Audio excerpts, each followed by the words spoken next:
একজন রাজা, যিনি ঈশ্বরভক্ত জীবনযাপন করেছেন, যিনি রিভাইভাল নিয়ে এসেছেন ইসরায়েল জাতির মধ্যে, যার সময়ে ইসরায়েল জাতি তারা সমস্ত প্রতিমা থেকে আবার তারা ফিরেছে। কিন্তু আমরা দেখব সেই রাজা এমন একটি চরম অবস্থার মধ্যে দিয়ে ঈশ্বর তাকে নিয়ে গিয়েছেন, সেই রাজা এমন একটি চরম অবস্থার মধ্যে পড়েছেন যখন তার বিজয়ের কোনো উপায় ছিল না। কিন্তু সেই অবস্থায় ঈশ্বর কি করেছেন তা আমরা দেখতে চাই না। জীবনে আমাদের এরকম সময় আসতে পারে, প্রিয় ভাই বোন, আপনার জীবনে হয়তো বা প্রশ্ন আসবে যে আপনি ঈশ্বরের ইচ্ছা মতো চলতে চান, কিন্তু আপনি পারছেন না, কারণ কোনো একটা বিষয় চলে এসেছে। আমাদের জীবনে এরকম হয়, আমি ঈশ্বরের জন্য কাজ করতে চাই, যখন সিদ্ধান্ত নিয়েছি কি হয়েছে, এমন একটা বিপদ হয়েছে, এমন একটা বাধা এসেছে, ঈশ্বরের কাজ করতে পারছি না। আমাদের জীবনে অনেক সময় এরকম হয়, আমি ঈশ্বরের জন্য দান করতে চাই, তখন আমার ঘাড়ের মধ্যে আসলে অভাব চলে এসেছে, দান করতে পারি না। আমরা চাই অনেক সময় আমি এই পাপ থেকে উঠে আসব, আমরা এই অবস্থা থেকে উঠে আসতে চাই। দেখা যায় ঠিক সেই সময় আত্মীয় স্বজন, বন্ধু বান্ধব, পাড়া প্রতিবেশী বা অন্যান্য কিছু আমাদেরকে আরো বেশি করে সেই পাপ করাচ্ছে। নিশ্চিত পরাজয় আমাদের জীবনে অনেক সময় আমরা দেখতে পাই। আশা আছে, ইচ্ছা আছে, কিন্তু উপায় থাকে না। আজকে আমরা যে রাজার বিষয়টি দেখব, তিনি হলেন রাজা হিজকিয়। এই বিষয়ে আপনারা অনেকে শুনেছেন, অনেকবার আপনি প্রচার শুনেছেন। আর আজকে আমি যে বিষয়টিকে কথা বলতে চাই তা হল যিশায়া 40 অধ্যায়, যিশায়া 40 অধ্যায় 28 থেকে 31 পদ। এখানে যিশায়া হিজকিয়ের উদ্দেশ্যে তিনি কিছু কথা বলছেন, ঈশ্বর সেটা বলাচ্ছেন না। আপনি যদি এই কনটেক্সট দেখেন, আপনার কাছে মনে হবে যে এই কথাগুলো অনেক পরে বলা হচ্ছে, কিন্তু বিশেষ করে বাইবেল স্কুল স্টুডেন্টদের জন্য আমি বলছি, যিশায়া 40 থেকে 54 অধ্যায় একটা কনটেক্সট, কিন্তু ভাববাণী এইটি এমনভাবে লেখা, ভাববাণী কখনো ক্রনোলজিক্যাল ভাবে লেখা হয় না বা নাই, এবং ভাববাণীর অনেক সময় ডাবল ফুলফিলমেন্ট আছে। যিশায়া এখন যে কথাগুলো বলছেন তার ডাবল ফুলফিলমেন্ট আছে। সেখানে যীশু খ্রিস্টের বিষয় বলা আছে, মসিহের বিষয়, কিন্তু একই কথা তিনি হিজকিয়কে বলছেন। বাইবেল স্কুলে যারা পড়ছে আমি বিশেষ করে তাদের উদ্দেশ্যে বলছি। তাই এই জায়গাটা যখন আমরা পড়ব, হিজকিয়কে যিশায়া তিনি কথাগুলো বলছেন, আর ঈশ্বর হিজকিয়কে এমন অবস্থায় কথাগুলো বলছেন, তখন হিজকিয় তার জীবনে আর কোনো আশা নেই, কারণ সনহেরিব তিনি তাকে আক্রমণ করছেন। তিনি তাকে আক্রমণ করছেন 2,50,000 সৈন্য দিয়ে। সম্ভব না, সম্ভব না। ইতিমধ্যে ঐতিহাসিকভাবে যদি আমরা দেখি, সনহেরিব অনেকগুলো জায়গা ইসরায়েলের দখল করে ফেলেছে, এবং প্রায় 45টি জায়গা তিনি এই সময়ের মধ্যে তিনি দখল করেছেন। এখন তিনি জেরুজালেম আসছেন। সেই সময় হিজকিয়ার প্রার্থনার উত্তরে কি বলছেন ঈশ্বর দেখুন, 28 পদ থেকে 31 পদ, যিশায়া 40 অধ্যায়। তোমরা কি জানো না? তোমরা কি শোনি? সদাপ্রভু, যিনি চিরকাল স্থায়ী ঈশ্বর, যিনি পৃথিবীর শেষ সীমার সৃষ্টিকর্তা, তিনি দুর্বল হন না, ক্লান্তও হন না। তার বুদ্ধির গভীরতা কেউ মাপতে পারে না। তিনি দুর্বলদের শক্তি দেন আর শক্তিহীনদের বল বাড়িয়ে দেন। অল্প বয়সীরা পর্যন্ত দুর্বল হয় ও ক্লান্ত হয়, আর যুবকেরা উছট খেয়ে পড়ে যায়। কিন্তু যারা সদাপ্রভুর উপর আশা রাখে তারা নতুন শক্তি পাবে। তারা ঈগল পাখির মতো ডানা মেলে উঁচুতে উঠবে। তারা দৌড়ালে ক্লান্ত হবে না, তারা হাঁটলে দুর্বল হবে না। প্রিয় ভাই বোন, এটা ঈশ্বর হিজকিয়কে যিশায়ার মধ্যে দিয়ে তিনি জানাচ্ছেন। কিন্তু যদি আপনি এই সমস্ত কাহিনীটি দেখেন, যেটি আমরা দেখতে পাই 2 রাজাবলী 18 অধ্যায়, 2 বংশাবলী 32 অধ্যায় এবং যিশায়া 36 থেকে 54 অধ্যায়ের মধ্যে, আমরা প্রথমে যে বিষয়টি দেখতে পাই, বিশেষ করে যদি 2 বংশাবলী 32 অধ্যায় আমরা দেখি, 2 বংশাবলী 32 অধ্যায়ে 1 পদ, এখানে আমরা যে বিষয়টা দেখতে পাই তা আমি আপনাদেরকে একটু বলতে চাই। একটু দেখুন, লেখা আছে আশেরিয়ার রাজা সনহেরিবের পরাজয়। 32 পদ আমি একটু আপনাদের জন্য পড়ছি, দ্বিতীয় বংশাবলী। লেখা আছে হিজকিয় বিশ্বস্তভাবে সবকিছু করবার পরে আশিরিয়ার রাজা সনহেরিব এসে জিহুদা আক্রমণ করলেন। তিনি দেয়াল ঘেরা শহর ও গ্রামগুলো ঘেরাও করলেন, ভাবলেন সেগুলো নিজের জন্য জয় করে নেবেন। লেখা আছে হিজকিয় বিশ্বস্তভাবে সবকিছু করবার পরে, বিশ্বস্তভাবে সবকিছু করবার পরে না, বিশ্বস্তভাবে তিনি কি করেছেন? দ্বিতীয় রাজাবলী 18 অধ্যায় যদি আপনি দেখেন, আপনি দেখবেন হিজকিয় প্রথমত যেটা লেখা আছে, তিনি তার পূর্বপুরুষ দাউদের ঈশ্বরের ইচ্ছা মতো তিনি চলতেন, ঈশ্বরের ইচ্ছা মতো তিনি চলতেন। দ্বিতীয় যে তিনি কাজ করেছেন, দ্বিতীয় রাজাবলী 18 অধ্যায়, তা হল জিহুদার মধ্যে যতগুলো পূজার খুঁটি ছিল, যতগুলো প্রতিমা ছিল, সব তিনি ভেঙে দিয়েছেন। এমনকি সেখানে মসির আমল থেকে যে ব্রোঞ্জের সাপটি সেখানে ছিল নহুষ্টন নামে, যেখানে ইসরায়েলেরা ধূপ জ্বালাচ্ছিল, হিজকিয় সেটাকেও তিনি ধ্বংস করেছেন। কারণ তিনি চেয়েছেন যে একমাত্র ঈশ্বরের সেবা ছাড়া কোনো মূর্তি, কোনো প্রতিমা, এমন কিছু যেটা অনেক হিস্টোরিক্যাল কিছু, এমন কিছু থাকবে না যার দ্বারা ঈশ্বরের উপাসনা নষ্ট হয়। তিনি বিশ্বস্ত ছিলেন। তিনি উদ্ধার পর্ব পালন করেছেন। তিনি লেবীয়দেরকে তিনি হুকুম করেছেন, আপনারা যান, আপনার ঈশ্বরের ঘর পরিষ্কার করুন এবং আপনারা উপাসনা শুরু করুন। বিশ্বস্তভাবে করেছেন, বিশ্বস্তভাবে। তারপর কি হয়েছে? লেখা আছে সনহেরিব তারপরে তাকে আক্রমণ করেছে। প্রিয় ভাই বোন, আপনি ভুল বুঝবেন না। আপনি কোনোদিন চিন্তা করবেন না যে আপনি যখন ঈশ্বরের প্রতি বিশ্বস্ত আছেন, আপনি যখন চেষ্টা করছেন ঈশ্বরকে খুশি করতে, তার অর্থ এই নয় যে শয়তান আপনাকে আক্রমণ করবে না, তা নয়। বরং তখন আরো বেশি করে করতে পারে, তখন আরো বেশি করে শয়তান আপনাকে আক্রমণ করতে পারে। যেটা বাক্য আমাদেরকে শেখায়, শয়তান ছেড়ে দেবে না। আপনি যখন বিশ্বস্ত, তখনও শয়তান আপনাকে ধ্বংস করার জন্য কঠিনভাবে চেষ্টা করবে, ফেলে দেওয়ার জন্য কঠিনভাবে চেষ্টা করবে।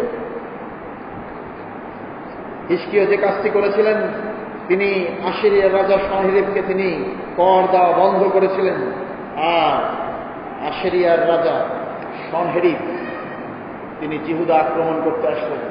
না, হিজকিয়র জীবন থেকে প্রথম শিক্ষা আমরা দেখতে চাই, তাহলে এই আমরা বিশ্বস্ত থাকলেও, আমরা ঈশ্বর ভক্তি জীবনযাপন করলেও শয়তান আমাদের আক্রমণ করবে এবং কঠিনভাবে করবে। আপনি যদি হিজকিয়ের এই জীবনী যদি দেখেন, আপনি দেখবেন হিজকিয় সনহেরিবকে সন্তুষ্ট করবার জন্যে যতগুলো সোনাদানা ছিল, এমনকি মন্দিরের যে দেয়াল বা পিলারের মধ্যে যে সমস্ত সোনাদানা ছিল, তাও তিনি তাকে পাঠিয়ে দিয়েছেন। কিন্তু তারপরেও সনহেরিব তাকে ছেড়ে দেয়নি, তাকে ধ্বংস করবার জন্য এসেছে।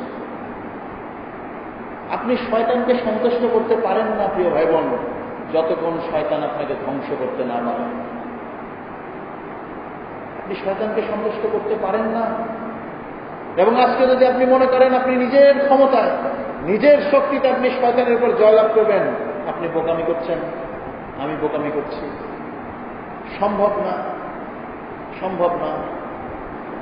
এখান থেকে আমরা শিক্ষা পাই, শয়তান ছেড়ে দেবে না। আশিরিয়া ছেড়ে দেয়নি। দ্বিতীয় যে কাজটি করেছে শয়তান বা আশিরিয়া রাজা হিজকিয়ের বিরুদ্ধে করেছে, তা হল ভয় দেখিয়েছে। আমি এগুলো বলছি, আমাদের ব্যাকগ্রাউন্ড জানা দরকার। আমরা যদি না জানি তাহলে আজকের যে পদগুলো আমরা পড়েছি সেটা হয়তো আমরা বুঝবো না। ভয় দেখিয়েছে। দ্বিতীয় রাজাবলী 18 অধ্যায় যদি আপনি 17 থেকে 35 পদ দেখেন, এখানে চরমভাবে তাদেরকে ভয় দেখানো হয়েছে, অপমান করা হয়েছে।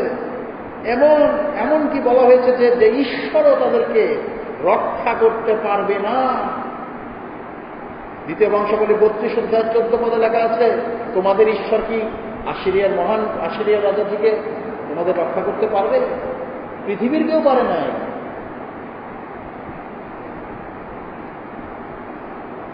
শয়তান ভয় দেখাবে, অন্যদের অবস্থা দেখিয়ে দিবে, অন্যদের অবস্থা দেখো দেখো দেখো ওদের কি অবস্থা হয়েছে, তুমি ঈশ্বরভক্ত অবস্থায় আছো, দেখো ওদের কি অবস্থা হয়েছে। সামনে একটা সংবাদ চলে আসবে, টিভি খুললে, রেডিও খুললে, ভয় আসবে। অনেক সময় আমরা যখন দেখবো নিজেদের ক্ষমতা, আমি এটা করতে পারি, আমার এতটুকু আছে, যোগ্যতা আছে, ক্ষমতা আছে, অর্থ আছে, যখন দেখবো সমস্যা, শয়তান দেখাবে তোমার এটা দিয়ে ওইটা দিয়ে কিছুই হবে না, তোমার যা আছে কিছুই হবে না, ভয় দেখাবে। হিজকিয়াকে ভয় দেখানো হয়েছে, ভয় দেখানো হয়েছে। আর যখন হিজকিয়াকে ভয় দেখানো হয়েছে, তখন হিজকিয়া অন্য কিছু না করে তিনি কি করেছেন? প্রার্থনা করেছেন। হিজকিয়া তিনি সনহেরিবের যে দূতের কাছ থেকে চিঠি, তা তিনি নিয়ে এসে ঈশ্বরের কাছে গিয়েছেন, তিনি প্রার্থনা করেছেন, এবং তারপরে ঈশ্বর তাকে যে কথাগুলো বলছেন তা হল এই, যারা সদাপ্রভুর উপর আশা রাখে, যারা সদাপ্রভুর উপর আশা রাখে, তারা নতুন শক্তি পাবে, তারা ঈগল পাখির মতো ডানা মেলে উঁচুতে উঠবে, তারা দৌড়ালে ক্লান্ত হবে না, তারা হাঁটলে দুর্বল হবে না। প্রিয় ভাই বোন,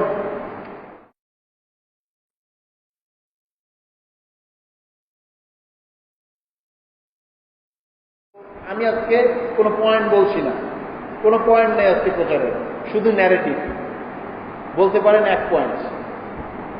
কিভাবে কিভাবে খালি আজকে গল্প বলবো, অর্থাৎ কাহিনী বলবো। অর্থ হলো এই পদগুলোর পিছনে কি ঘটতেছে এতটুকু, আর কিচ্ছু না। আমার একমাত্র উদ্দেশ্য, এই কথাগুলো যখন বলা হয়েছে, এই কথাগুলো ঈশ্বর কোন পরিপ্রেক্ষিতে বলছেন এতটুকু জানা আজকে, যাতে করে আমরা অনুভব করি, যখন আমরা শয়তানের বিরুদ্ধে, যখন আমাদেরকে ভয় দেখানো হচ্ছে, যখন আমরা ঈশ্বরের প্রতি বাধ্য থাকার অবস্থাতেও আমরা মনে হচ্ছে যে আমি পরাজিত হব, ঈশ্বর আমাদেরকে কি বলছেন সেটা আমরা একটু দেখতে চাই। হিজকিয়াকে ঈশ্বর কি বলেছিলেন সেদিন আমরা একটু দেখতে চাই। যদি আপনি এই পদগুলো বুঝতে চান, আপনাকে একটু আশিরিয়ার যে ইতিহাস আছে তা আপনাকে একটু জানতে হবে। এখান থেকে আমরা অনেকবার প্রচার শুনেছি, এবং গতবার বাইবেল কনফারেন্সে সৌদের একদমীয়কে তিনি অনেক সুন্দর ঈগলের যে জীবনী, সেখান থেকে আমাদেরকে শিক্ষা দিয়েছে। ঈগল কিভাবে নিজেকে নতুনভাবে তৈরি করে, নিজের ঠোঁটকে ভেঙে আবার নতুন করে, নিজের পাখাকে ছিঁড়ে আবার নতুন করে। আমরা দেখেছি ঈগল কিভাবে তার সঙ্গীকে বেছে নেয়, আমরা দেখেছি। কিন্তু আসলে ঈশ্বর, ওটা সুন্দর শিক্ষা, কিন্তু হিজকিয়াকে ঈশ্বর বলছেন অন্য কারণে, অন্য কারণে। আজকে আমরা সে বিষয়টা একটু দেখতে চাই।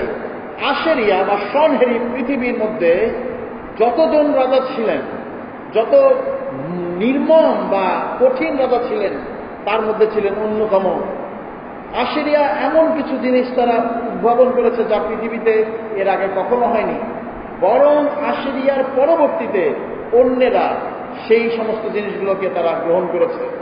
আমরা বলি ক্রুশ, ক্রুশ, এই যে মৃত্যুদণ্ড দেওয়ার যে উপায়, এটা আশেরিয়া, তারা এটা তৈরি করেছে। তার আগে ক্রুশ ছিল না, ক্রুশে দিয়ে হত্যা করা এটা আশেরিয়া তারা তৈরি করেছে।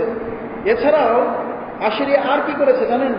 তারা এমন নির্মম ছিল, তারা যখন একটি এলাকা তারা যখন আক্রমণ করত, সেই এলাকায় তারা যে কাজটি করত তা হলো এই, বন্দীদেরকে তারা এই যে জীবের মধ্যে ফুটা করে আংটা লাগায় তাদেরকে টেনে নিয়ে যেত, জীবের মধ্যে ফুটা করে আংটা লাগে টানিয়ে নিয়ে যেত, এবং গালের এখান থেকে ফুটা করে দড়ি দিয়ে তাদেরকে টেনে নিয়ে যেত। এটা আশিরিয়া করেছে, আশিরিয়া করেছে।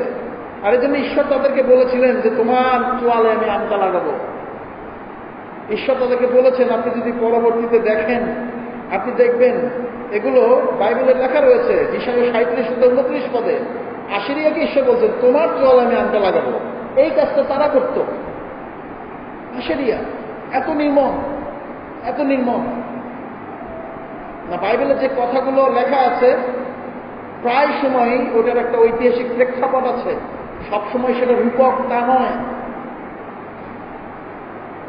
আশেরিয়া আরো কাজ করতে কি সে হলো তা হলো তারা এরকম একটা কাজ করতে যে কোনো একটা মানুষকে বা যাকে বন্দি করা হতো সৈন্যদেরকে তারা জীবিত অবস্থায় তাদের চামড়া ছিলে নিত,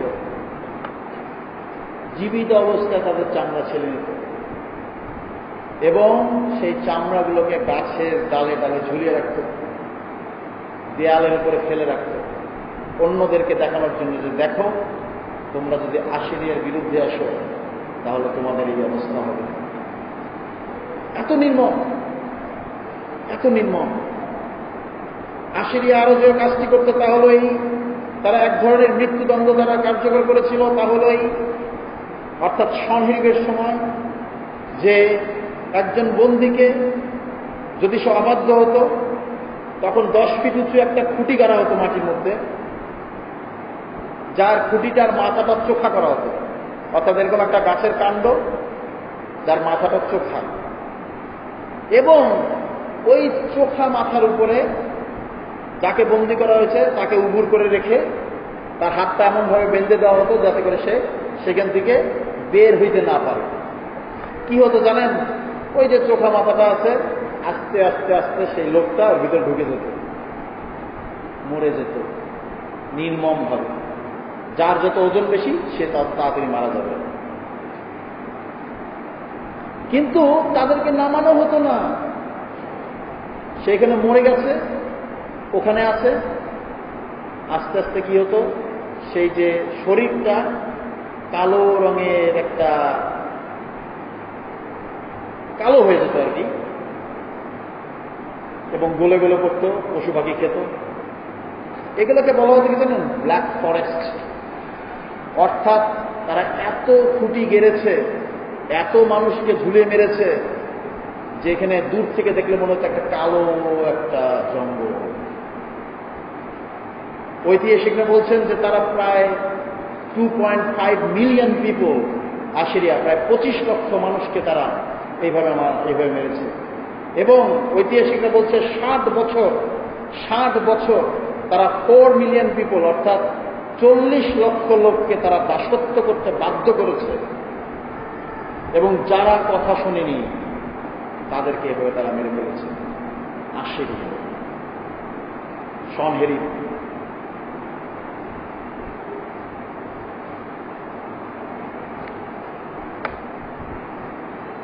তারা আরো যেভাবে অত্যাচার করতে তা হলো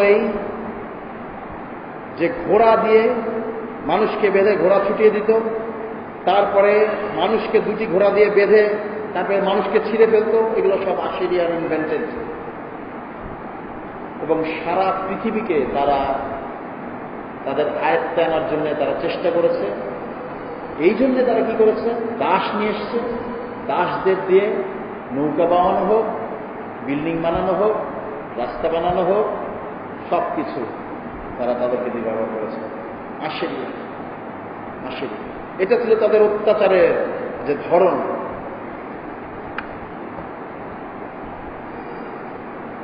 এখন আমি দেখতে চাই একটু আসলে আশিরিয়ার অস্ত্রগুলো। আশ্চর্য হবেন আশিরিয়ার অস্ত্রের বিষয় জানলে।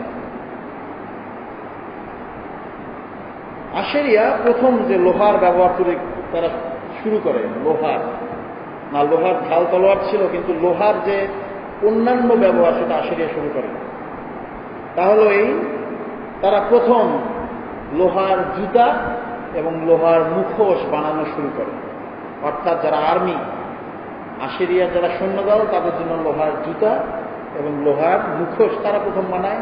তারপর বুক ঢাকন, এমনকি ঘোড়ার চারদিকেও তারা লোহার তারা বর্ম তৈরি করেছে, আশিরিয়া করেছে।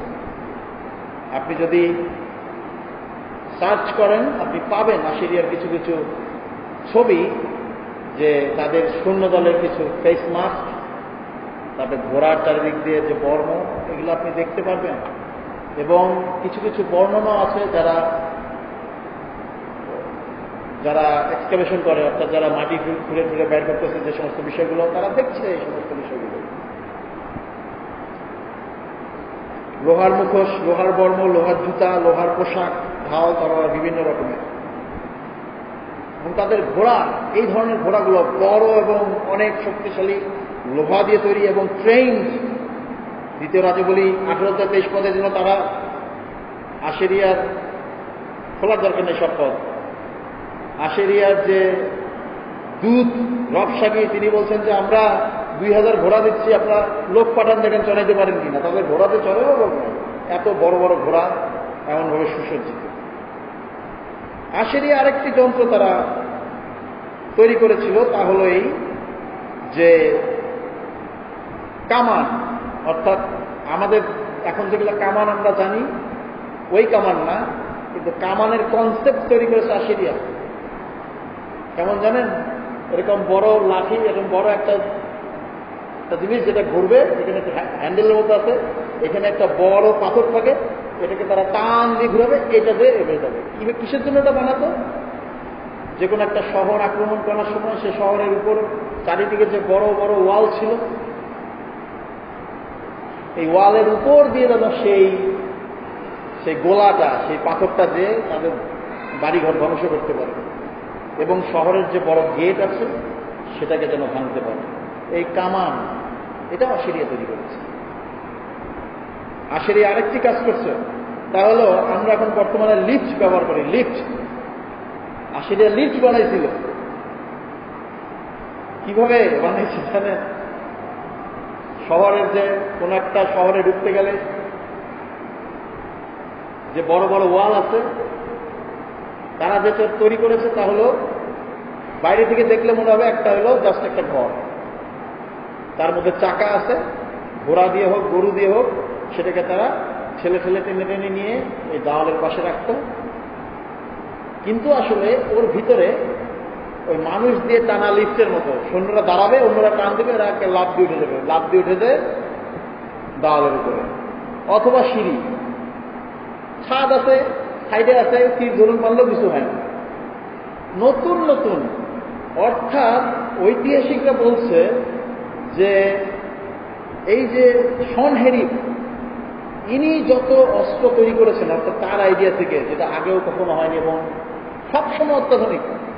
অর্থাৎ আপনি যেইটা কাজ করতে চান, অর্থাৎ আপনি তাকে প্রতিহত করার জন্য যা করতে চান সেটা তার অপোজিট তিনি বানাবেই। তাকে প্রতিহত করার মতো কোনো শক্তি নাই। এটা সনহেরিব। আর এই জন্য আসলে যদি আপনি দ্বিতীয় রাজবলি 19 অধ্যায় 32 পদ দেখেন, এখানে ঈশ্বর বলছেন যে তোমার দেয়ালের পাশে কেউ উঠার জিনিস বানাবে না। এটা কিন্তু এখানে লেখা আছে তারা এটা বানাতো। সবচেয়ে মজার যে বিষয় আশেরিয়া তারা করেছিল তা হলো এই, খুব মন দিয়ে শুনুন। আমি যখন এটা পড়াশোনা করছিলাম, আমার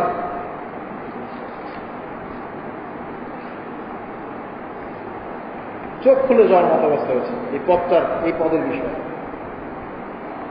লেখা আছে না, তারা ঈগল পাখির মতো ডানা মেলে উঁচুতে উঠবে, তারা দৌড়ালে ক্লান্ত হবে না, তারা হাঁটলে দুর্বল হবে না। মানে কি দেখেন, আশেরিয়া যে কাজটা করতো তা হলো এই, অর্থাৎ সনহেরিব যে কাজটা করতো তা হলো এই, তিনি এটাকে বলা হয় হিমালয়ান গোল্ডেন ঈগল।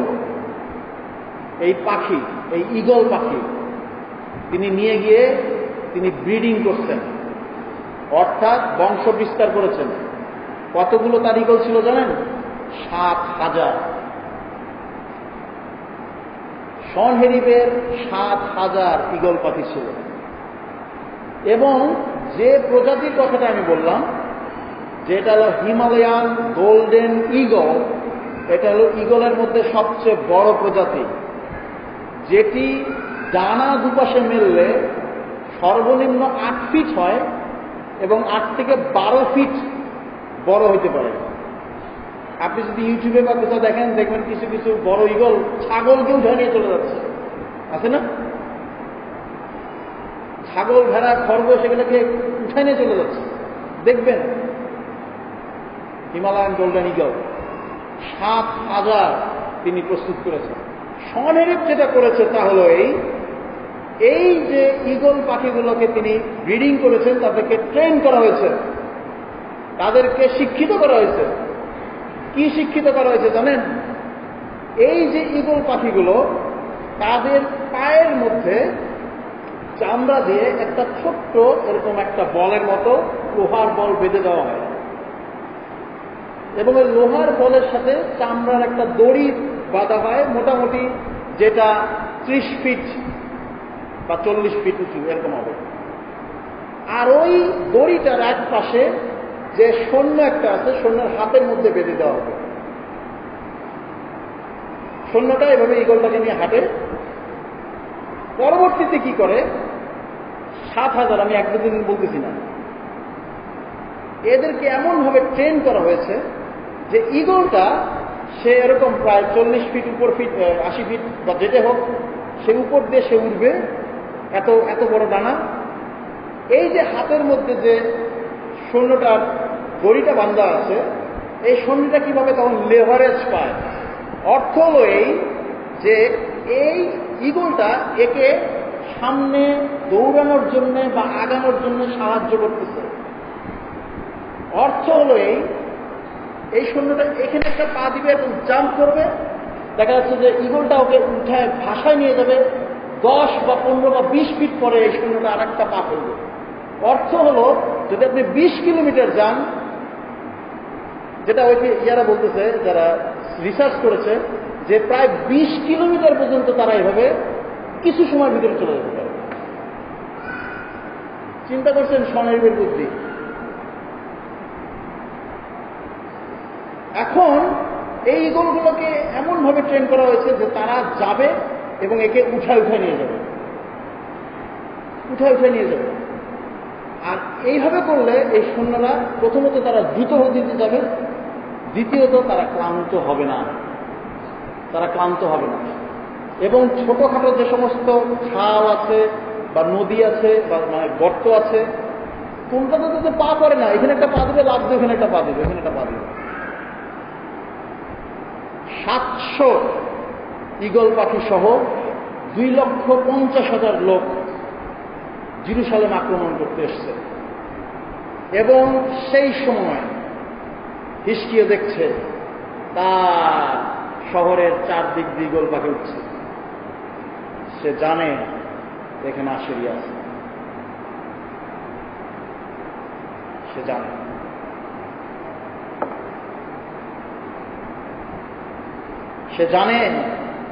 এই যে ঈগল পাখিগুলো আছে তার সাথে সৈন্যরা আমাদেরকে দেখছে, যে কোনো সময়ের ভিতরে সে জানে। এবং এই ঈগলগুলোকে এমনভাবে ট্রেন করা হয়েছে যে একটা পর্যায়ে এই ঈগল পাখিগুলো তারা ক্লান্ত হয়ে যায় অবশ্যই, কারণ একটা মানুষকে নিয়ে সে মুভ করতেছে, আর ওই দড়িটা এমনভাবে বাঁধা থাকে, এই সৈন্যটা কি করতে পারে, ঈগলের পা থেকে এই বলটা থাকবে, দড়িটা খুলে যাবে। তখন কি করে জানেন, ঈগলটা আরো উপরে চলে যায়, উপরে যায়, তখন সে গ্লাইড করে, নিজেকে নিজে রিস্টোর করে, নতুন শক্তি নেয়। ঈগলটা আবার নতুন শক্তি পায়। যখন সে নতুন শক্তি পায়, সে তখন কি করে, 60 মাইল বা 90 কিলোমিটার স্পিডে সে তখন আবার গ্লাইড ব্যাক করে। এবং যখন সে গ্লাইড ব্যাক করে, অর্থাৎ যখন উড়ে চলে আসে, তখন ওই যে ছোট বলটা আছে, এটা সে শত্রুপক্ষের উপর দিয়ে যায়, এবং ওই বলের আঘাতে মানুষ সঙ্গে সঙ্গে মারা যায়। কত ভয়ঙ্কর! একটা সৈন্যকে সে নিয়ে যাবে যুদ্ধ করার জন্য, আবার সে নিজেও যুদ্ধ করবে। হিজকিয়া দেখছে আমার পরাজয় নিশ্চিত, ঈশ্বর আমি এখন কি করবো, এই যে চিঠি আসছে আমার কাছে, আমি দেখছি আমার চারিদিকে ঈগল পাখি করে। ঈশ্বরের বাক্য এখন শোনেন, হিজকিয়া, যারা সদাপ্রভুর উপর আশা রাখে, মানুষের উপরে না, তুমি কি দেখছো তাতে কিচ্ছু যায় আসে না। তুমি জানো আশিরিয়ার এত শক্তি, তাদের সমস্ত কিছু লোহা দিয়ে তৈরি, তাদের 700 ঈগল পাখি এখন তোমার উপরে সার্ভারিং করছে, তুমি দেখছো, তুমি জানো, তোমার কিছু করার নেই। কিন্তু যারা সদাপ্রভুর উপর আশা রাখে, আজকে খ্রিস্টান, যখন আপনি সদাপ্রভুর উপর আশা রাখেন,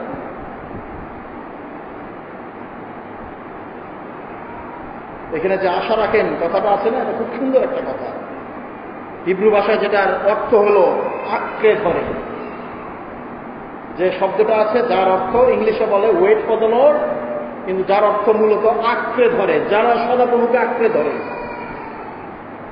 তারপরে কি হচ্ছে? তারা নতুন শক্তি পাবে।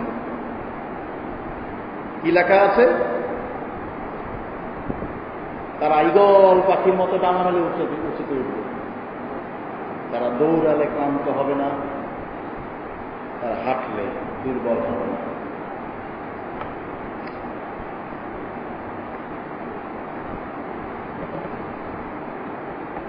যারা সদাপ্রভুকে আঁকড়ে ধরেছে,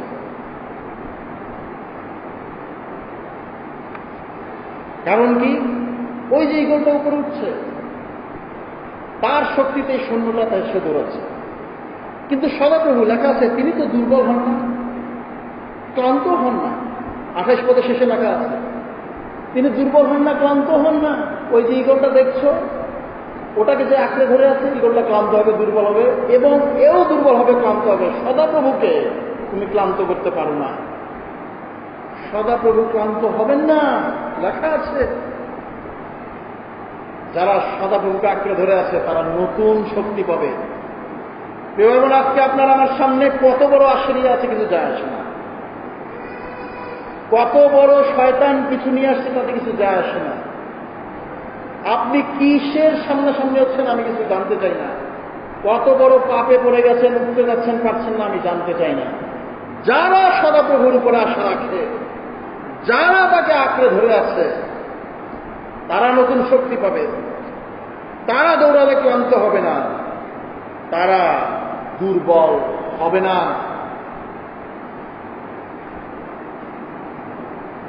আমাদের আজকে উদ্দীপনা সভা চলছে। আমাদের জীবনে সিদ্ধান্ত নেওয়ার সময় যে আমরা কাকে আঁকড়ে ধরব। আমরা কি শুধুমাত্র দেখব আমাদের চারপাশে কি হচ্ছে, আমাদের উপরে কোন ঈগল পাখি আছে, কে আমাদেরকে আক্রমণ করছে, কোন তীর আমাদেরকে মারছে, অথবা আমরা সদাপ্রভুকে আঁকড়ে ধরব।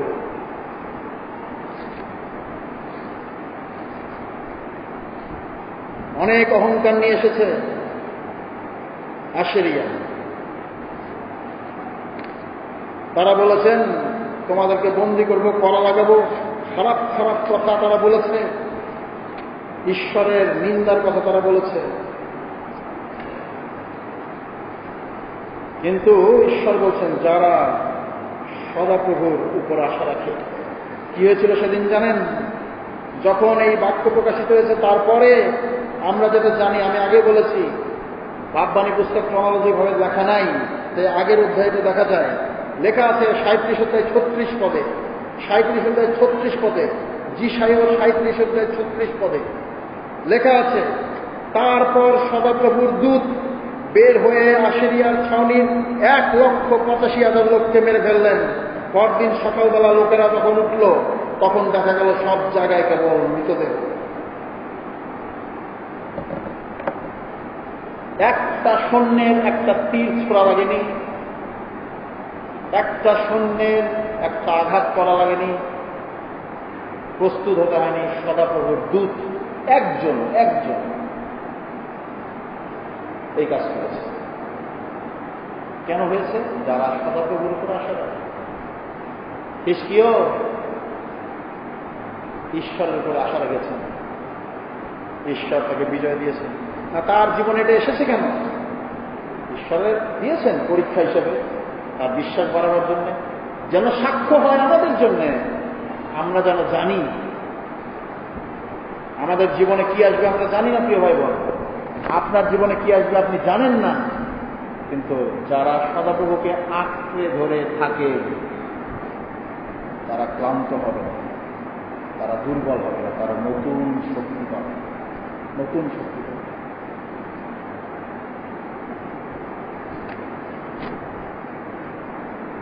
সাঁত্রিশ পদ থেকে 37 অধ্যায়। কাজেই আশিরিয়া রাজা সনহেরিব তার সৈন্যদল নিয়ে চলে গেলেন এবং নিনবী শহরে ফিরে গিয়ে সেখানে থাকতে লাগলেন। নিনবী আশিরিয়ার রাজধানী। একদিন সনহেরিব যখন তার দেবতা নিষ্প্রকের মন্দিরে পূজা করছিলেন, এই দেবতা কে জানেন? আশিরিয়ার দেবতা, যার শরীরটি হল মানুষের, মাথাটি হল ঈগলের, দুটি ডানা আছে। শক্তি, ক্ষমতা, যুদ্ধের দেবতা। গুগল করেন, দেখবেন, ওই ছবিটি দেখতে পাবেন। এর জন্যই তারা ঈগল পাখি নিয়ে এসছে, দেখো আমাদের দেবতা তোমাদের উপর এসেছে, তোমাদের নিশ্চিত তোমাদের পরাজয় হবে না। না, সদাপ্রভুর উপরে যারা আশা রাখে তাদের বিজয় হবে। যখন আপনি আমি সদাপ্রভুকে চাকরি ধরে আছি, যখন আমরা তার উপরে আশা রাখছি, আমাদের সামনে কি এসছে তার বিষয় নয়, কিন্তু ঈশ্বর তিনি আমাদেরকে তিনি বিজয় দেবেন। ভাবেন আমাদের উদ্দীপনা সভা চলছে, লেখা আছে আমার আত্মা দ্বারা সফল হবে, আমার আত্মা দ্বারা তুমি সফল হবে। আপনি যখন সদাপ্রভুকে আঁকড়ে ধরে আছেন, ঈশ্বর আপনাকে সফলতা দেবেন। যেভাবে তিনি হিজকিয়াকে সফলতা দিয়েছিলেন, আপনাকে তিনি সফলতা দিবেন। হিজকিয়া সদাপ্রভুকে আঁকড়ে ধরে সফল হয়েছে, আপনি সদাপ্রভুকে আঁকড়ে ধরে সফল হবেন। প্রভু আমাদের প্রত্যেককে আশীর্বাদ দান করুন। আজকের এই শিক্ষা আমাদের অন্তরে তিনি গেঁথে দিন। আমি আবারও বলি, আজকে শুধু ন্যারেটিভ প্রিচিং ছিল, হয়তোবা 3 পয়েন্ট ছিল না, কিন্তু আপনি যখন ঈগল পাখি দেখেন, আপনি যখন বাক্যের এখানে আসেন, আপনি মনে রাখেন যারা সদাপ্রভুকে আঁকড়ে ধরে তারা দৌড়ালে ক্লান্ত হবে না, তারা হাঁটলে দুর্বল হবে না, তারা ঈগল পাখির মতো ডানা মেলে উঁচুতে তুলবে। ঈশ্বর আপনাকে উঁচুতে তুলবেন, সম্মানিত করবেন, বিজয় তিনি দান করবেন, কারণ আপনি তাকে আঁকড়ে ধরে আছেন। প্রার্থনা করি। স্বর্গীয় পিতা, তোমাকে ধন্যবাদ দিই তোমার বাক্যের জন্য, যেটি কত সুন্দর আমাদের জীবনে শিক্ষা দেয়। আমাদের জীবনে যখন কোনো আশা নেই, যখন আমরা মনে করি যে পরাজয় নিশ্চিত, যখন আমাদের আশেপাশে সবকিছু থেকে আমরা ভয় পেয়ে যাই, যখন শয়তান আমাদেরকে ভীত সন্তুষ্ট করে তোলে, তখন বাক্য কত সুন্দর আমাদের শিক্ষা দেয় যে যদি আমরা তোমাকে আঁকড়ে ধরি, যদি তোমার উপরে আশা রাখি, আমরা নতুন শক্তি পাব, ঈগল পাখির মতো ডানা মেলে উপরে উঠতে পারি, হাঁটলে দুর্বল হই না, দৌড়ালে ক্লান্ত হই না, কারণ তোমাকে আঁকড়ে ধরার ফল তা তুমি দিয়ে থাকো। তুমি দয়া করো প্রভু। আমি জানি না আমরা কে কি অবস্থার ভিতর দিয়ে যাচ্ছি, হয়তোবা আমরা কোনো পাপের মধ্যে পড়ে আছি, উঠতে পারছি না।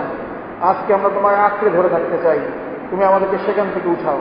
হতে পারে কোনো মানসিক চাপে রয়েছে, কোনো দুঃখে রয়েছে, কোনো ব্যথা আমাদের ভিতরে আছে, কোনো অসুস্থতা আছে, সমস্ত কিছু আমরা যীশু খ্রিস্টের নামে তোমার কাছে নিয়ে আসি।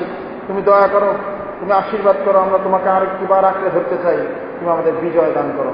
আমাদের অন্তর থেকে তুমি সন্দেহ দূর করে দাও, আমাদের অন্তর থেকে তুমি ভয় দূর করে দাও, এবং তোমার আত্মা দ্বারা তুমি আমাদেরকে সফলতা তুমি দান করো।